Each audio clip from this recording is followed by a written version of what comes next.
What's up? I'm Drew Paul Bell, and in this video what I want to talk about is taking criticism. So in architecture school, a major part of the education as well as the stress comes from crits, whether that's desk crits or pin-up critiques. You do your work and you present it, and then you take criticism off that work. Okay, so that criticism is one of the best ways to learn and grow as an architect and as a designer. This is the kind of feedback that you're not going to get as candidly out in the real world. Okay, and this is also a time where that criticism doesn't come at much of a cost.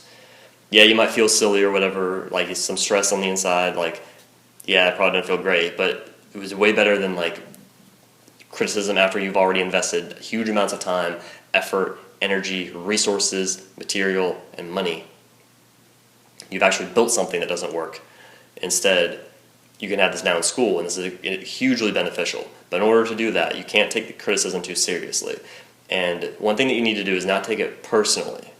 Okay, taking it personally is something that is a distinction. Okay, so understand that you have who you are. Okay, you have your values, what you believe, what you stand for.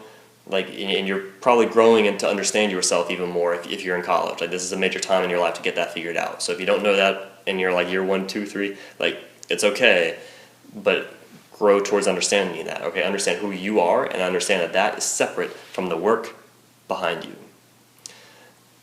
That the work that you do is just a product. It's something that's separate. It's not you. A critique on the work is a critique on the work. You could put more work into it, and with enough time, you could come up with something great, and then it would be fine. But don't be worried about oh, but what does it say about me? What does it say about me about what this work is? One, that's not a very strategic. It's not a very good way to go about it. Okay, because if everything lands so heavy on you, then you're not going to really be able to focus on the art. Instead, it's got to be kind of light. You're not going to be able to be light on your feet if every little thing about it, it weighs you down. And to be oh, I can't come up with something else. You're not going to be able to generate with your mind to come up with new ideas.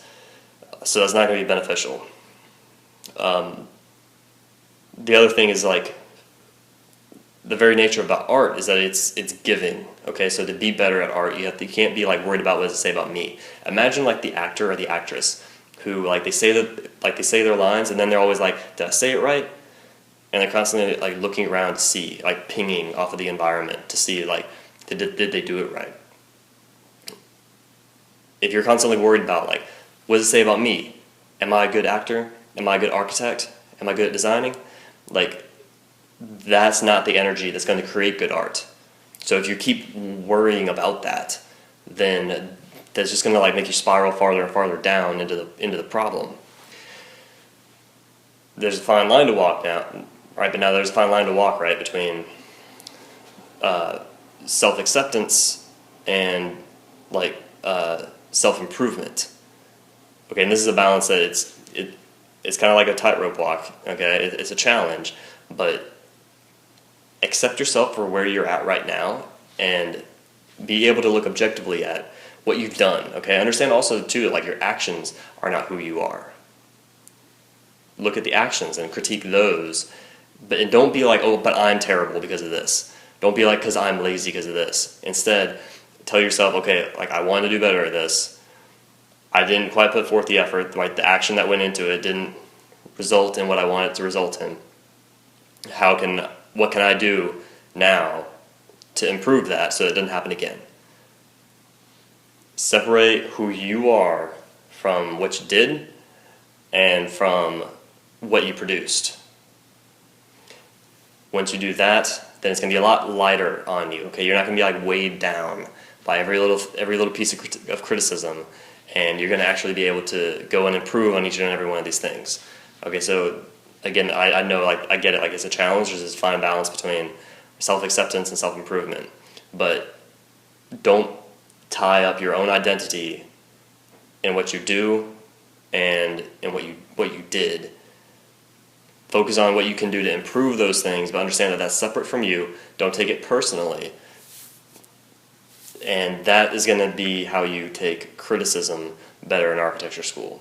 This is important that you do this so that way you can actually grow the most, right, and get the most constructive criticism that you can possibly get.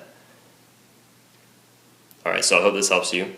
Please let me know what you think in the comments down below. Don't forget to like, subscribe, and share if you enjoyed this video, and I will talk to you next time.